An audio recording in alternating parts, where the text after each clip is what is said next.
Persatuan Wredatama Republik Indonesia Provinsi Bali merayakan puncak HUT-nya yang ke-57 di Ruang Kertagosana, Puspom Badung. Acara ini berlangsung meriah dengan pagelaran pentas seni dan tari.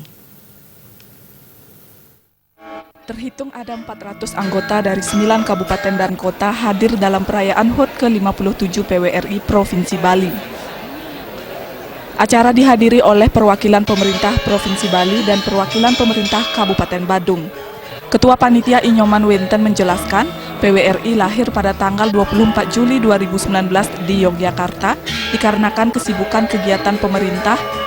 Pelaksanaan HUT ke-57 PWRI baru dapat diselenggarakan pada tanggal 25 September 2019. HUT mengusung tema PWRI siap dukung pembangunan pedesaan untuk Indonesia bersatu sejahtera. Perayaan HUT PWRI sebagai momentum untuk meningkatkan kebersamaan di antara anggota PWRI, untuk mewujudkan organisasi skala nasional yang kuat dan mandiri sebagai wadah tunggal bagi seluruh Wredatama, serta meningkatkan kesejahteraan anggota dan keluarganya. Misi dari PWRI agar meningkatkan kualitas hidupnya secara fisik, mental, serta spiritual. Untuk saat ini PWRI Bali telah mendapat perhatian dan dukungan yang penuh oleh pemerintah Provinsi Bali, baik dukungan moral maupun pendanaan dalam setiap kegiatan. Ketua Panitia HUT menyampaikan rasa terima kasihnya untuk pemerintah Provinsi Bali.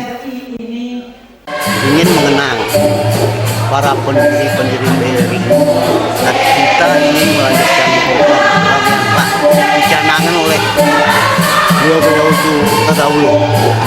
Dan ke depan harapan kami kepada pemerintah agar terus-menerus mengadakan suatu pembinaan sehingga kita PWRI yang selanjutnya ini bisa terus melanjutkan pengabdian pada bangsa dan negara.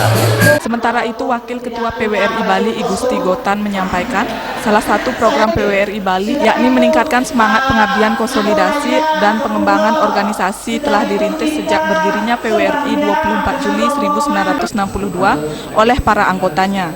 Terus ditindaklanjuti sampai terbentuk kepengurusan di 34 provinsi yang salah satunya Bali.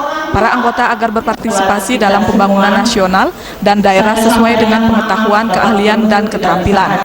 Acara puncak ditandai dengan pemotongan tumpeng oleh pemerintah provinsi dibagikan kepada anggota perwakilan tertua dan termuda. Karena kalau mereka bergabung kepada kita, nanti kita punya power untuk memperjuangkan nasib kita ke depan, sehingga kita lebih berbahagia dan organisasi menjadi kuat dan mandiri. PWRI adalah wadah mengaktualisasikan potensi dan semangat baru setelah menjalani purna tugas bagi para abdi negara. Diharapkan PWRI tetap dapat berperan aktif dalam memberikan kontribusi bagi pembangunan di daerah Bali pada khususnya. Agung Rai, Bali TV.